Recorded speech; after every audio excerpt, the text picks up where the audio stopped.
신은 정보이다. 신은 정보이다.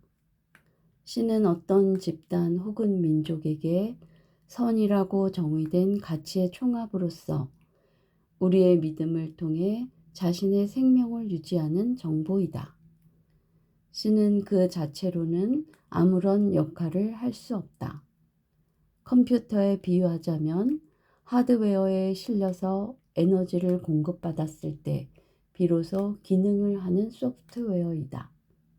신이 작동하는 바탕이 우리의 몸과 뇌이고 우리가 만드는 크고 작은 조직이라면 그 신을 작동시키는 것은 우리가 믿음이라 부르는 집중된 의식의 에너지이다. 우리는 믿음으로써 신이 우리를 사용하도록 우리의 몸과 뇌를 사용하도록 내어주고 그것을 작동시키는 데 필요한 에너지를 제공한다. 이렇게 신들이 우리의 뇌와 몸을 사용하도록 내어주고 그것을 움직일 에너지까지 제공하면서 우리는 스스로를 신의 도구일 뿐이라고 생각한다. 하지만 신의 이름으로 실현되는 것은 다름 아닌 우리 자신의 욕구이다. 우리 자신의 안정의 욕구와 지배의 욕구가 실현되고 있는 것이다. 신들이 우리를 사용하고 있는 것이 아니라 사실은 우리가 신들을 사용하고 있다. 신들을 부양하고 그 대가로서 우리가 신들을 사용하고 있는 것이다. 스스로 그렇게 하고 있다는 것을 모를 수도 있고 모른 척 할 수도 있지만 우리는 그렇게 하고 있다. 우리가 신이라는 정보로부터 자유로워지지 못하는 가장 큰 이유는 죄의식과 두려움 때문이다. 이 두 가지는 모두 무지, 특히 죽음에 대한 우리의 무지에 바탕을 두고 있다. 모르기 때문에 두려워하며 누군가 그것에 대해 특별한 권위를 가지고 있다고 주장하면 쉽게 그 권위에 복종하게 된다. 우리들 중에 일종의 가상현실인 임사체험이 아니라 진짜 죽음을 경험한 사람이 있는가? 누구나 어차피 한 번은 진짜 죽음을 경험하지만 일단 죽고 나면 본인이 아무리 원해도 그 경험을 다른 사람과 직접 나눌 수 있는 방법은 아직까지 없는 듯하다. 지금 이 글을 읽는 독자들 가운데 죽은 사람이 있는가? 만일 그런 사람이 있다면 그 사람은 착각에서 깨어나야 한다. 당신은 아직 죽은 게 아니다. 죽음이 무엇인지 알지 못한다면 정말로 우리가 두려워하는 것은 무엇인가?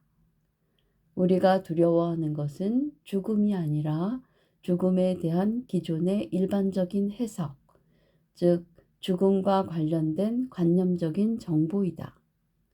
두렵다고 일반적으로 정의된 죽음을 두려워하는 것이다. 죽음에 대한 무지가 곧 죽음에 대한 두려움이다. 그리고 이것은 보다 근원적인 무지, 내가 누구인지 그리고 왜 사는지를 모르는 데서 기인한다.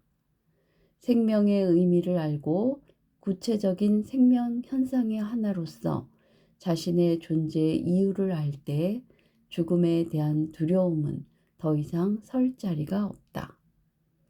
당신은 아직 자신이 누구인지, 삶의 목적이 무엇인지 스스로 모른다고 생각하는가? 그리고 언젠가는 알게 될 것이라고 기대하는가? 당신이 누구인지, 삶의 목적이 무엇인지 당신 자신보다 잘 알 수 있는 사람이 누구인가?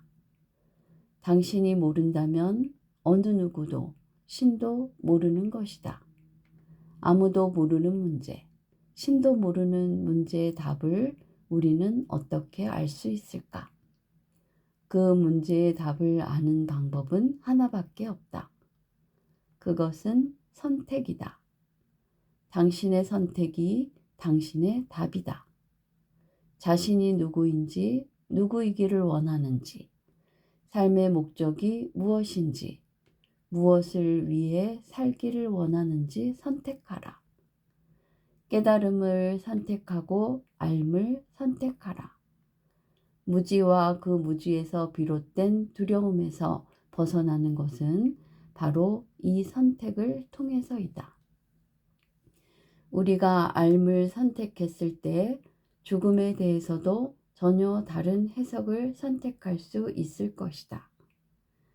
당신이 스스로의 선택으로 무지를 벗어났을 때, 그리고 그 선택에 대해 책임질 준비가 되어 있을 때, 당신은 자신의 선택을 정당화하기 위해 더 이상 신의 이름을 필요로 하지 않을 것이고, 신은 더 이상 죄의식과 두려움으로 당신을 묶을 수 없을 것이다. 이제 당신은 자신의 선택을 실현하기 위해 필요하다면 신을 활용할 수 있을 것이다.